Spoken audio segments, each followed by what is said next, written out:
Hi everyone, and welcome to Women in Data's Residency Program Final Presentation Readout. My name is Sadie St. Lawrence, and I'm really excited to have you here today joining us.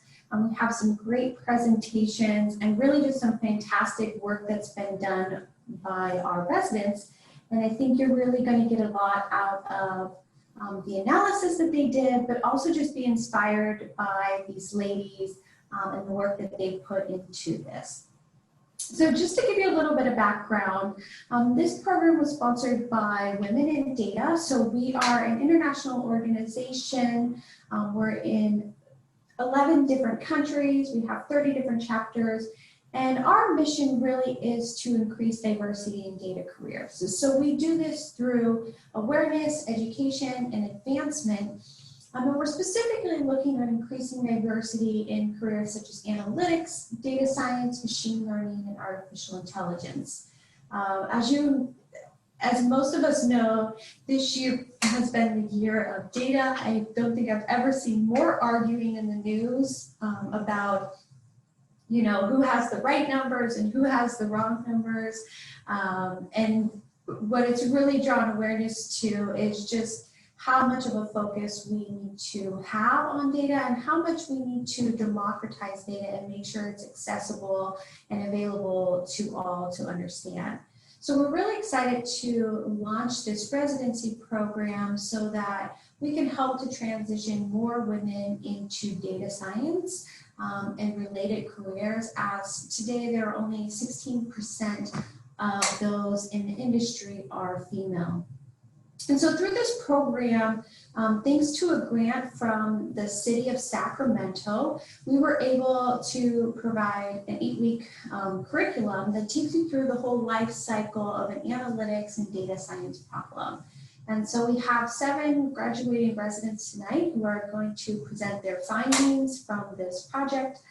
And what it was really focused on was related to how can we use open source COVID-19 data to better understand where the need is, but also where is opportunity for resources as well. So this was a really exciting project because it went all the way from business understanding and project scoping in the 2nd week, along with data discovery, hypothesis development, analytics, and then now to where we are today, which is presenting their findings. So we're really excited to welcome all of you to this final presentation.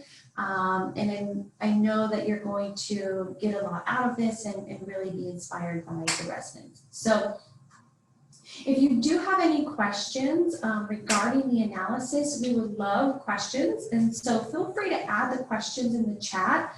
And just reference, feel free to either reference whose presentation your question is for, and at the end I'll take some time to facilitate those questions for everyone at the end.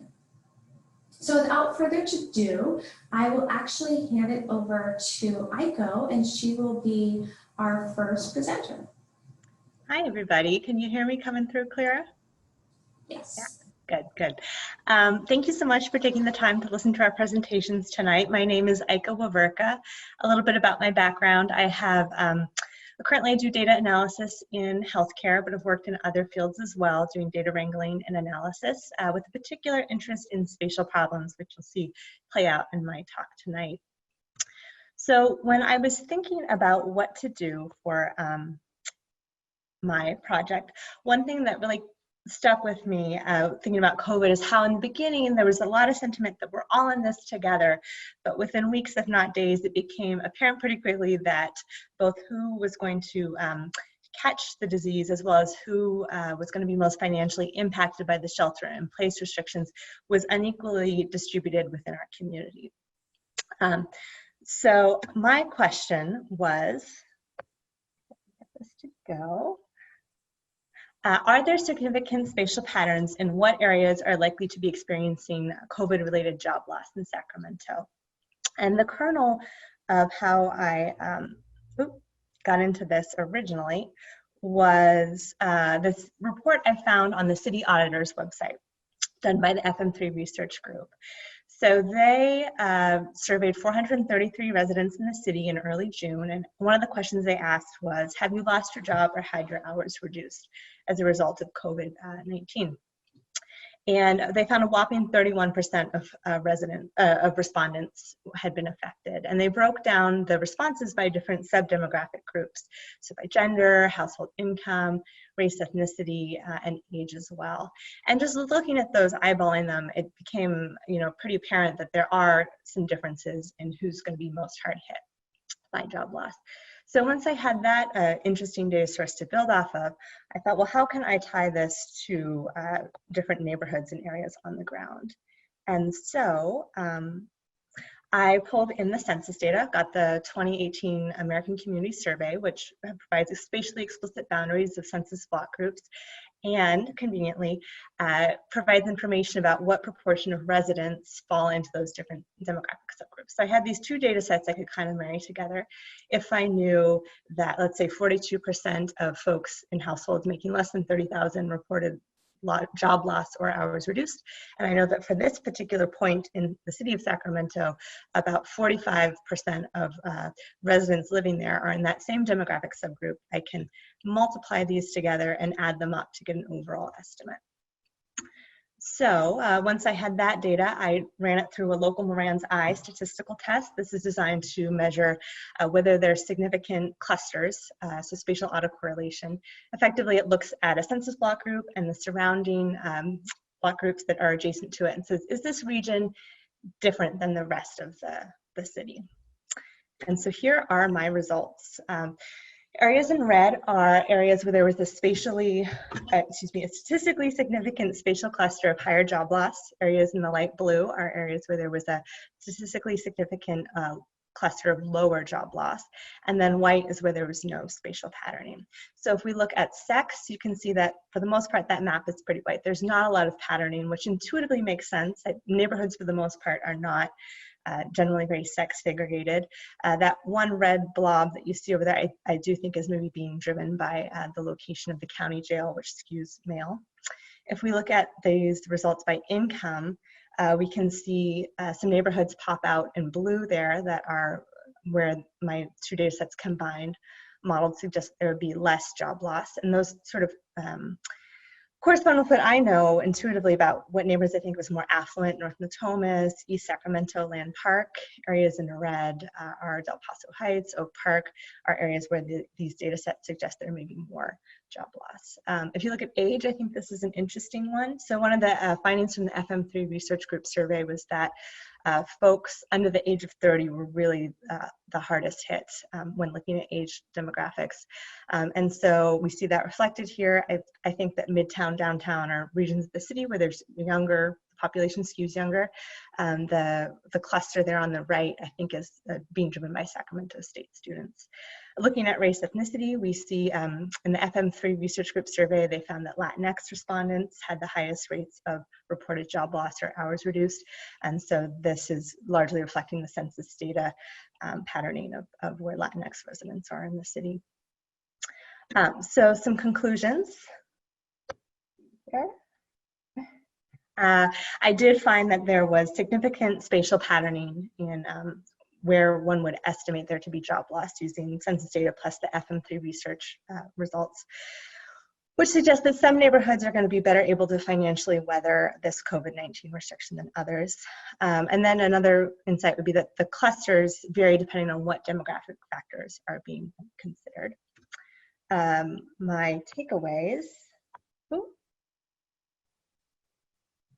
I would suggest that recovery efforts, job training, referral to community service providers, or referral to government services should be informed by geography. And then this last conclusion is a little less fleshed out, but I think we're all hoping that we're going to have a very fast economic recovery once we get vaccines and so on and so forth. But given that employment status can be an important social determinant of health, and we're sort of in a historic crisis here in terms of folks being affected by job loss.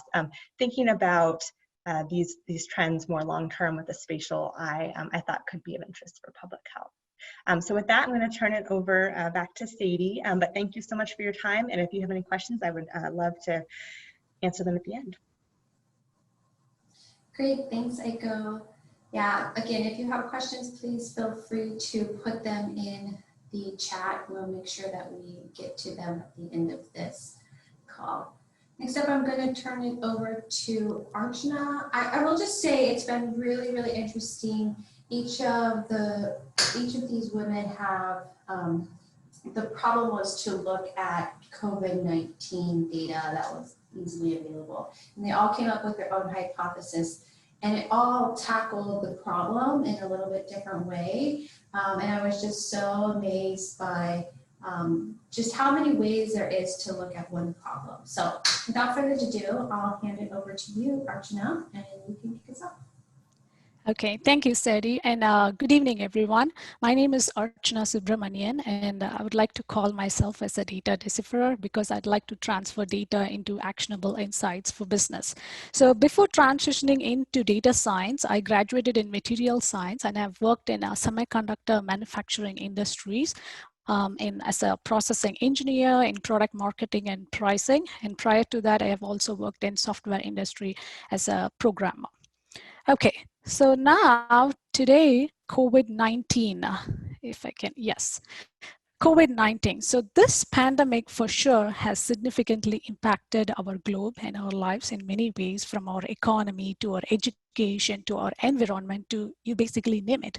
So under this big umbrella of all the impacts that COVID-19 has brought to us, the question I'm asking is, how is COVID-19 affecting crime in the city of Sacramento? I'm interested in this question because during this time period where we see this unprecedented drop in the city's revenue across United States, I want to see how data can help the city officials to make data-driven decisions in terms of allocating their budget or resources, particularly to the type of crimes that is requiring attention. So to address this, I have collected data from, excuse me. Okay, here it is. I've collected data from the City of Sacramento's open data source, and the data set itself contains data from 2015 to present. It contains the number of crimes recorded and other details. And I consider this data as a complete data in the sense that it has way less than 1% of missing data. Okay. So for this analysis, what I've done is I've taken two sets of samples. One is 5 months of data before COVID-19 shown by this blue data points here. And the second set is the 5 months of data after COVID-19 shown by this green data points. So all the results that I'm going to show in the next few slides will be a comparison of these two results. Now, if you notice, there is a very high number of crimes recorded on by late May and early June. When I dig deeper into this, I found out two information. The first one is that the crime recorded on June 1st is 150% higher than the mean number of crime recorded from 2015 to present, which is like very, very high. And I found that this is related to the George Floyd protest because the crime types were like vandalism, graffiti, city ordinance, and so on. So I do not want to have the protest influencing my data analysis. So I'm considering this as an outlier, and I'm replacing it with the mean number of crimes prior and post protest. So basically, I'm making a big assumption here. The assumption is George Floyd protest did not happen during this time frame, particularly in the city of Sacramento. Okay, so that brings us to my next slide, which is like, when we talk about crime, the first question that comes to our mind after any event is the crime reduced or decreased or what happened? So I'm posing the same kind of question here, which is, does the number of crimes recorded per day in the city of Sacramento, is it reduced after COVID-19? So in order to answer this question, I have utilized a Welch's 2-sample tail test. And from this test, it is proved that the number of crimes recorded after COVID-19 is significantly different from that of before COVID-19. Not just it's different, but it is also reduced by 18%. So this is great news, right? But is it true across all different crime types? So to see that, I did further analysis on crime types, and I'm showing you a word cloud plot of all the types of crime that are reduced. If you don't know how to read this plot, let me walk you through this. So the bigger the size of the font, the higher the percentage reduction after COVID-19. For example, crime types, Sacramento County Code, computer theft, or sexual offense. These are all the types of crimes that are reduced by more than 90%. Now, again, this is great news, right? But it brings us to a fundamental question. So the fundamental question that we need to ask here is, either the first thing is, did the crime did not happen, or the police did not record the crime because of because of lacking social distancing facilities in our prisons. Now, the answer could vary from one crime type to other, but I do not have enough granularity in my data to address this question. But instead, I am very certain about one thing. What I am certain about is, although there are several types of crime types that are decreasing after COVID-19, there are a handful of crime types that is increasing after COVID-19, as shown here. For example, if we look at the top 3 crime types, which is aggravated assault, conservation of animals or wild our birds, and homicide, they're all increasing by whopping more than 30%. So in my mind and in my opinion, if I think about a fundamental reason for an offender to do any of these 3 crime types, what I can think about is a mental illness issue. So with that in mind, what I'm recommending to the city officials is to allocate budget and resources in the city to create and execute crime prevention campaigns that is oriented toward mental health, like anger management or yoga or free counseling, because these type of crime, it could even start from as simple as losing a temper. So I think particularly during this challenging time, it is very important for all of us to have tools like this, anger management, yoga, and counseling, so that we can all stay safe from each other. At the same time, we can all get united and fight against coronavirus. So thank you very much for your attention. I'd be happy to answer any questions that you may have at the end of the presentation. Over to you, Sari.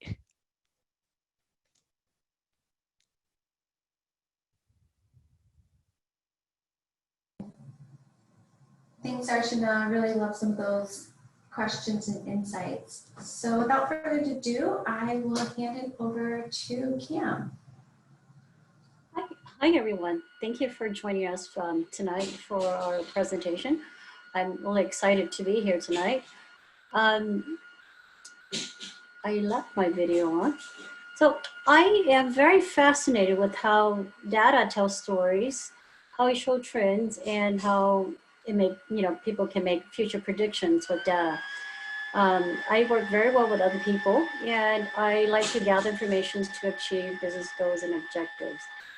I have a background in business and in business administration, and also in education. So currently right now, I'm doing a career transition, and I am pursuing a career in data analysis and application.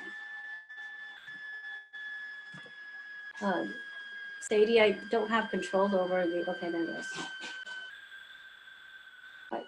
Now, the question in mind is, when we talk about COVID-19, the first thing that came to my mind is how the Paycheck Protection Loan Program supports small business in the Sacramento city. And my question to tackle is the Paycheck Protection Loan a cost-effective method for retaining jobs in the Sacramento area? I got my data set from the Small Business Administration with the Paycheck Protection data with loans under 150,000. So out of this data set, this is it's an Excel data set. There's about almost 500,000 business recipients who received some form of amount of the Paycheck Protection Loan. And in the Sacramento area alone, there's about 7,500 business recipients. So the data set actually has about 11% missing or incomplete answers under the job retain section. Out of this loan amount, there's a total of about the maximum loan amount is 149, almost the 150 mark. And the lowest is $21, but this most job retained is one person to about maximum 500 people. So out of the Sacramento area, there's about 276 million, and with a total of 39, about 40,000 jobs being retained. Now, some of this information looks like it's a large number, but then I did a further analysis and calculation. So this kind of give us an average of where each of the job is. And out of the average amount for the number of jobs retained and loan amount per person. So the median, the average comes out to about over 8,000. But if we go over to the map area, we can kind of see the condensed version as to the darker colors where the density or majority of the people who receive the paycheck protection, and then around it, or or business who receive actually less of that money. And this is kind of a correlation is kind of related to Aiko's presentation earlier, where she talked about the area with genders and different area. Now, some of the findings that I found is what some of the finding is that there is a relationship between the paycheck protection loan and the number of jobs retained. There's a top 10 zip codes here.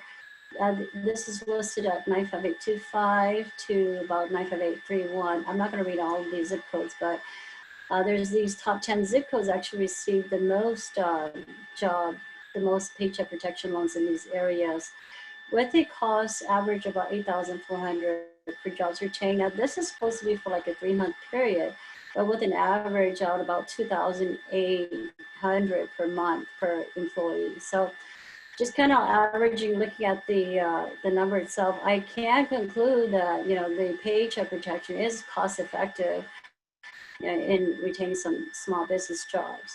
Now, some of the recommendation is that because the data is kind of limited in some, if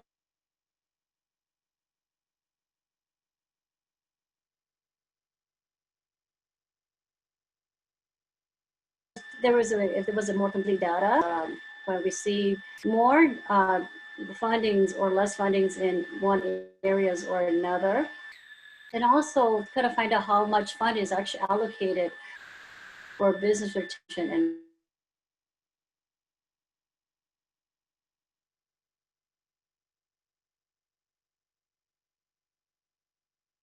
actually for business expense, and then also to allocate additional resources. This is kind of my recommendation, but I really want to thank everyone for coming here tonight and listening. So I'll be happy to answer questions at the end of this presentation. Thank you.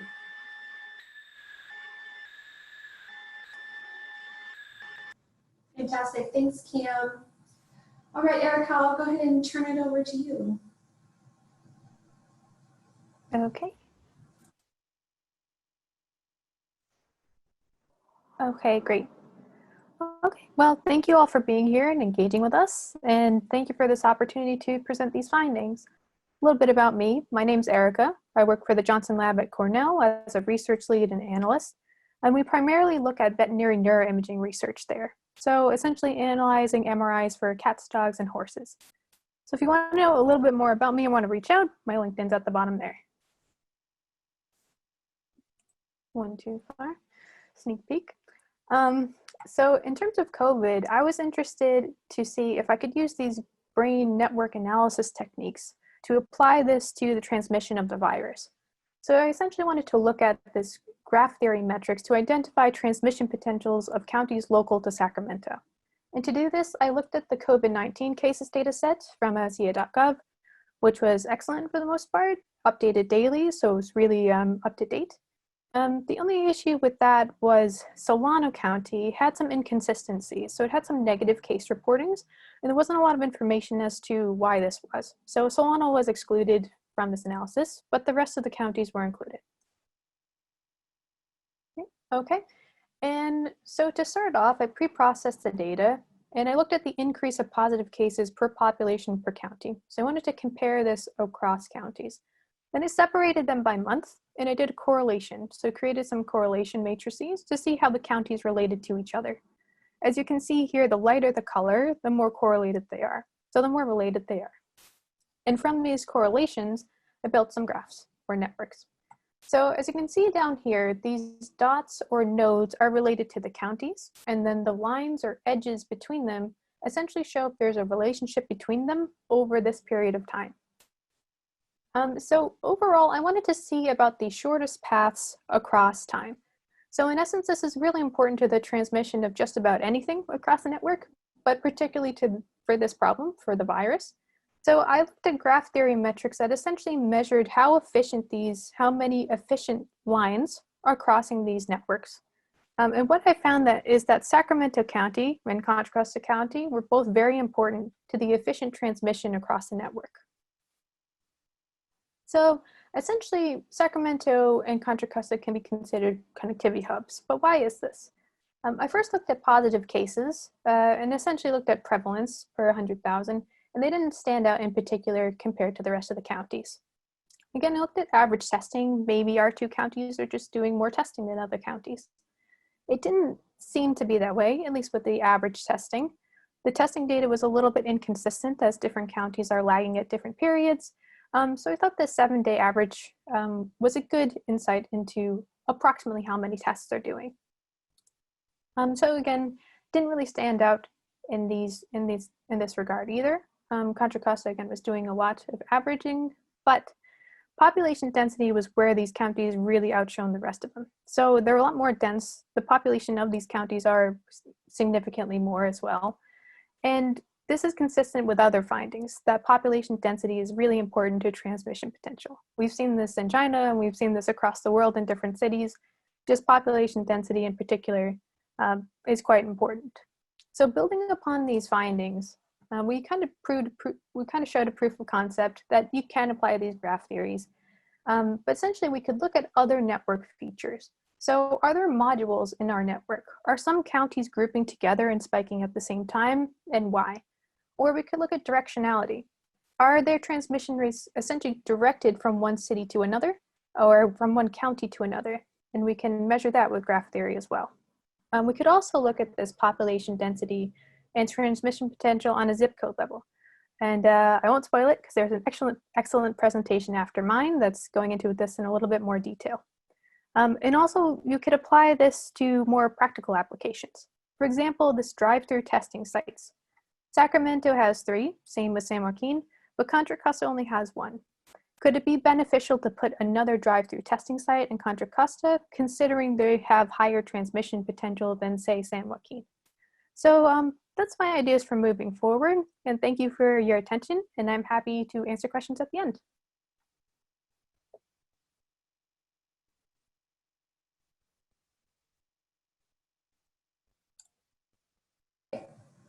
Thank you, Erica. Okay, next up we have Kim. I will go ahead and hand it over to you.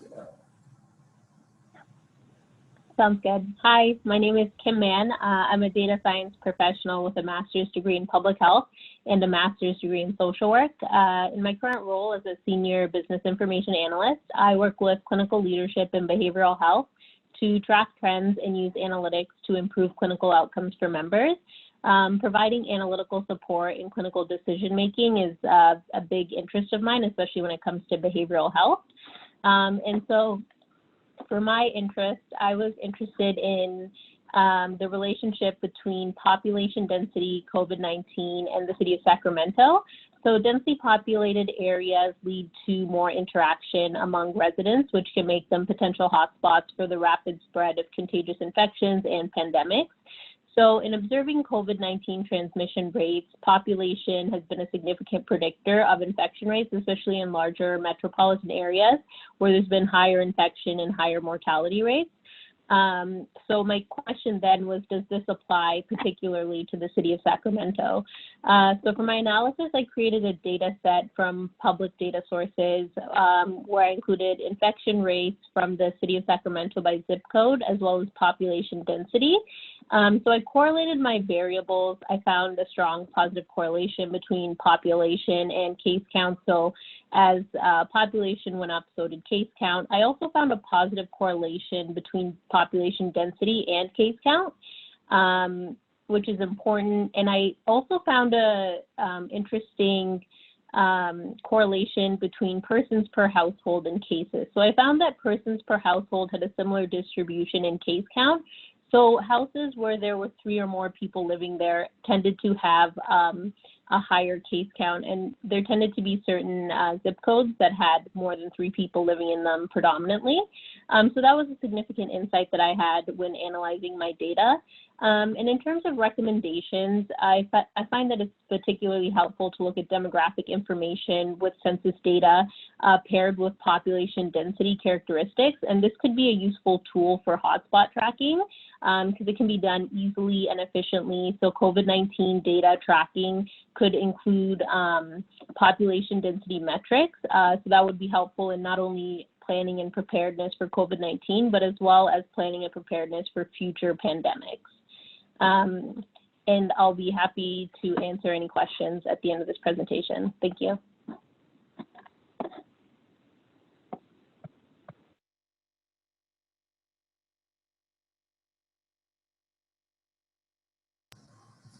Thanks, Kim. Okay, so I'll just hand it over to Megan. It's all yours. Great. All right, good evening, everyone. I hope everyone is doing well today. My name is Megan Goodson. A little background information about myself. I recently graduated from UC Davis with a bachelor's degree in statistics. I have experience analyzing categorical data, linear regression, ANOVA, and time series using various techniques in R. And if you would like to contact me, my LinkedIn information is below.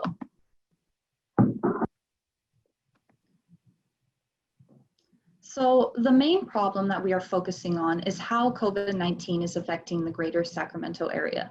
And what I specifically wanted to focus on was schools and COVID-19, specifically the percentage of students who are eligible for free or reduced price meals and the students who live in the areas most affected by COVID-19. As we know, students who are usually eligible for free or reduced price meals typically come from lower income households, or they may be homeless. So COVID-19 is placing a lot of financial pressure on these families. So in order to focus more on this question, I looked at 2 data sets. The first data set was from California Department of Education, and the second was from the Sacramento County of Public Health. The first data set I looked at consisted of student poverty data and free or reduced price meals regarding students in several counties. So there were a total of 319 missing data values when filtering the data by just districts in Sacramento County. There were a total of 168 observations. And even though this is a large amount of missing values, around 80% of the missing values came from 2 columns, which I did not use in my data analysis, so it posed no problem. With the second data set, it consisted of an interactive map of zip codes and the number of cases within zip codes in Sacramento County. There were only a few missing values, so it also posed no problem. So in order to look at the school districts with the percentage of students eligible for free or reduced price meals, I only looked at 4 school districts in the city of Sacramento. And these school districts consisted of Natoma's Unified School District, Twin Rivers Unified School District, Robla Elementary School District, and finally Sacramento City Unified School District. So in looking at my question from before, I first looked at the percentage of students eligible for free or reduced price meals among these 4 school districts. And I found out that the majority of these school districts have a large percentage of students eligible for free or reduced price meals. 80% or more students are eligible for free or reduced price meals, except Natoma's, which is a little above 50%, and Twin Rivers Unified District appears to have the most, with 91% of students eligible for free or reduced price meals. So after looking at this data, I decided to randomly choose 2 school districts and compare the mean number of cases in areas within these school districts.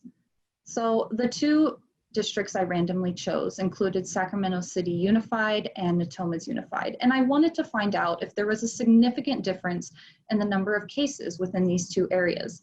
And what I found out that there was no significant difference between the mean number of cases in areas surrounding these 2 school districts.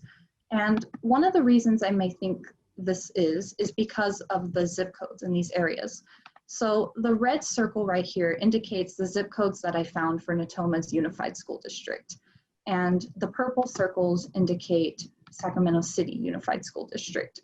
Although Sacramento City Unified School District has much more zip codes, it appears to have a lighter color number of zip codes. And the lighter color indicates a less number of cases, and darker color indicates a greater number of cases. Natomas had a majority of a large number of cases. Specifically, the zip code 95833 had between 600 to 899 cases. And Sacramento had more lighter values, so much less cases. However, as we can see here, it had the same number of dark colored zip codes as did Natomas. So that may be one of the reasons for why there was no significant difference.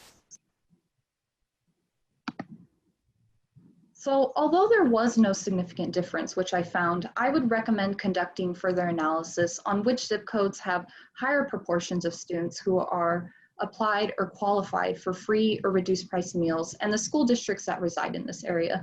I think it's very important to look at all of the zip codes within the city of Sacramento and to split it into the 4 school districts that I looked at, and probably look closer at the demographics of the students living in these areas. And I would also recommend putting out a survey to the families of these students, asking them what kind of resources they would need during this time. With distance learning, they may be struggling to provide meals for students since they are not able to get the meals at the schools. So one of my other recommendations I would recommend is to continue to provide free meals to students during distance learning. As we can see from this histogram, a majority of students are eligible for free or reduced price meals in school districts in Sacramento. Around 85 to 95% of students are eligible for free or reduced price meals, which is a very large amount. And some of the data I found was from Sacramento City Unified School District, and I discovered that they handed out free meals to students from March to August in 14 schools. And I think it's important to do this among the other school districts in Sacramento in order to provide sort of relief to the financial pressure that many families are probably experiencing with students during distance learning. Thank you for your time, and if you have any questions, please feel free to ask. Thank you.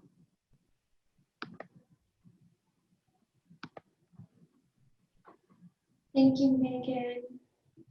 I will go ahead and turn it over to our last but not least presenter tonight, Nalani. Hi, everybody. My name is Nalani Sorivong. I work as a product data specialist for an e-commerce company in Sacramento. My undergraduate background was in economics with a focus in data analytics. So I'm relatively new to this. Before entering the data world, I was a freelance makeup artist for 6 years. And now I consider myself to be an amateur foodie in Sacramento, which is the main reason why I wanted to focus on the leisure and hospitality industry in Sacramento, but particularly restaurants. So let's just jump into it. My problem statement was wanting to understand which industries were most impacted by COVID-19. But again, since Sacramento is known to be America's farm to fork capital, I thought it would be important to understand what is happening to the local restaurants since they are an important driver for our local economy. And the data I used was from edd.california.gov and sba.gov. And I wanted to take a look at the unemployment rate from 2018 up until June of this year. So here we have a graph of what it looks like. So it is under 4.5%, which is really healthy from July 2018 all the way up until this year in March. It spikes up to about 14%, and then it goes down incrementally, and hopefully the trend stays that way. And then I wanted to compare the long-term growth of all industries to the short-term growth. So here I have year after year from 2017 to 2019, and this is every June of those years. So obviously we see upward trends in most of these industries, which is really good. But if we turn to this year, we get that there's a bunch of dramatic fluctuations in the numbers of employees in each industry. But particularly, I wanted to look at leisure and hospitality. Here we have over 100,000 workers, and it drops to almost 50% in April. And there's just above 50,000 workers in the leisure and hospitality industry. But on the plus side, we do see it going back up, which is why I wanted to hypothesize something. And this hypothesis is me wanting to find out, do the PPP loans, the amount of PPP loans issued in these last 3 months, do they have an effect on the growth of that industry? So after running a test, I took the amount of loans issued in those 3 months and ran a test against the employment numbers in that industry, and found that there is an effect on the growth of that industry.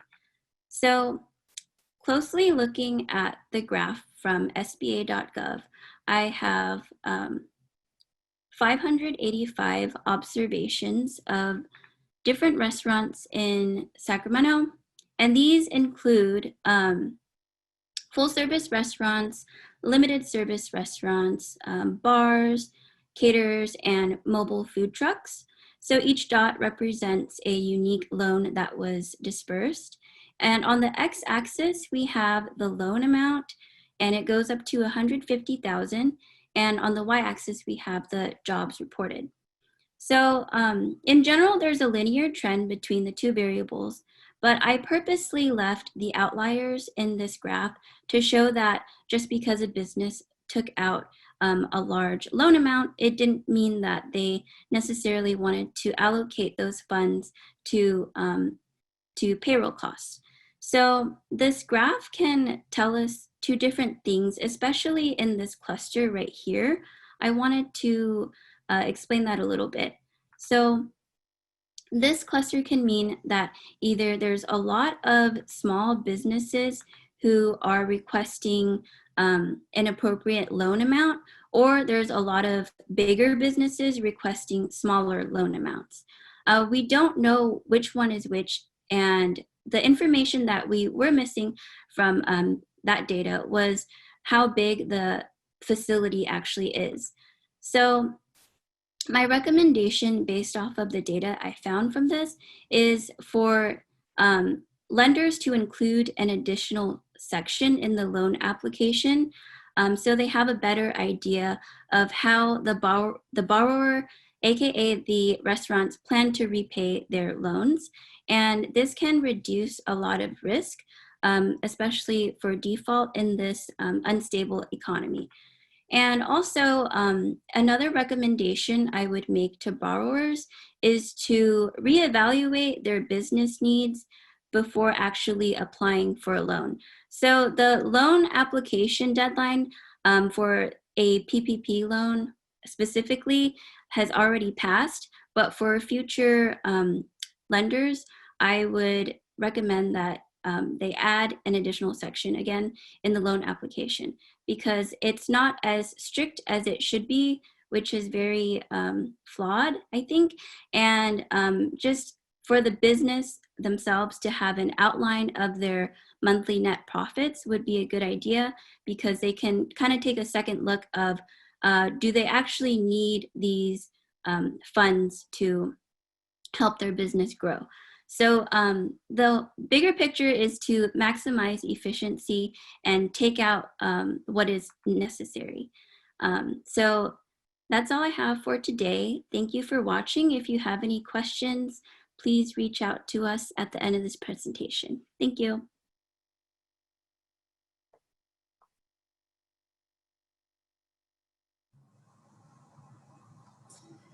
Thanks, Milani, and thank you everyone for presenting.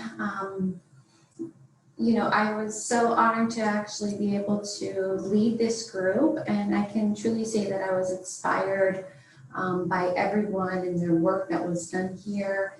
There was such collaboration and such insight. It was really, truly a pleasure to be a part of this.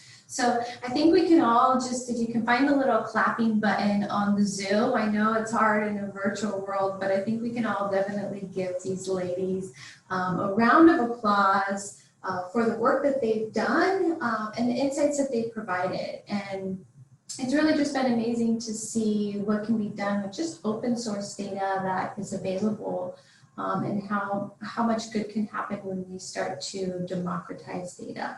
So I just want to open it up to the group here and see if there's any questions, follow-up questions in regard to some of the presentations that were done tonight. You can feel free to leave them in the chat or just turn on your mic and ask them as well. So happy to take any at this time. So we have one general question for the group, which is, if you had more data or had access to kind of your dream of data, what would you want to look at and what would you want to analyze? So I'll leave it open to anyone to go ahead and just turn on your mic and answer the question.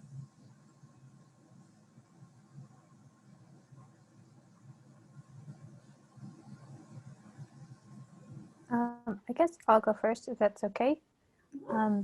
Essentially, so I was looking at traffic data as well as like the case data. And the traffic data I think was only updated to 2018 if I remember correctly. And I think it would be really interesting in terms of like network transmission, you know, from city to city. If we had some sort of traffic data that we could show like this flow of traffic and then we saw a big spike in cases, or whether that's the case or not, would be really interesting to look at. But that's just one of the many. So great, anybody else? I would like to talk about my data. So if I can get more granularity in data about domestic violence. So if you remember, I showed about aggravated assault, which is like physically harshly violenting people. I want to know how much of that is actually comes from domestic violence, because we see in the news that at this time in many different cities, you know, although there are several types of crimes reducing, domestic violence is increasing. So I want to understand how that is in the city of Sacramento. So that's something, if I can get, I would love to analyze it. Thank you. Excellent. Great, and then the last question we have is, what's next for you, or what have you learned from having this hands-on experience?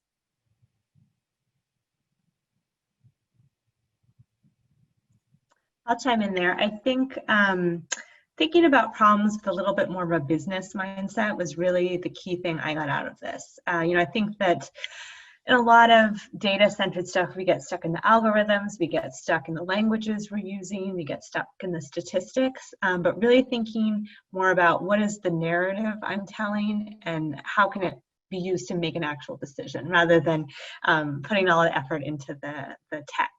Thinking about how do you integrate tech into the bigger picture was extremely helpful.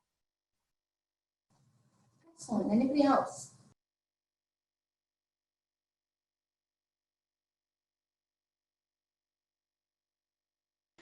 If it's okay again, I can chime in. one thing I would say, like what Aiko said, is 100% I agree with her. I felt the same thing.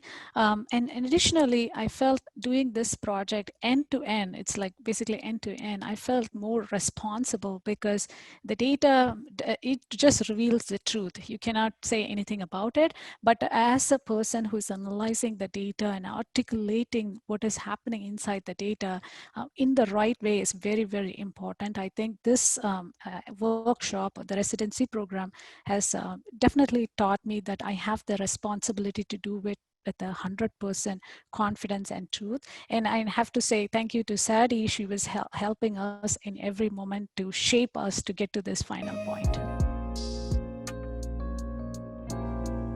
Well, it's definitely my pleasure. I honestly think in this experience, I learned more from each of you. So, well, it's bittersweet to close this out tonight, but I really just want to say thank you to everyone who joined. We will be sharing this presentation out afterwards, and the recording will be posted on YouTube. So definitely feel free to connect with any of the residents on LinkedIn with any additional questions that you have.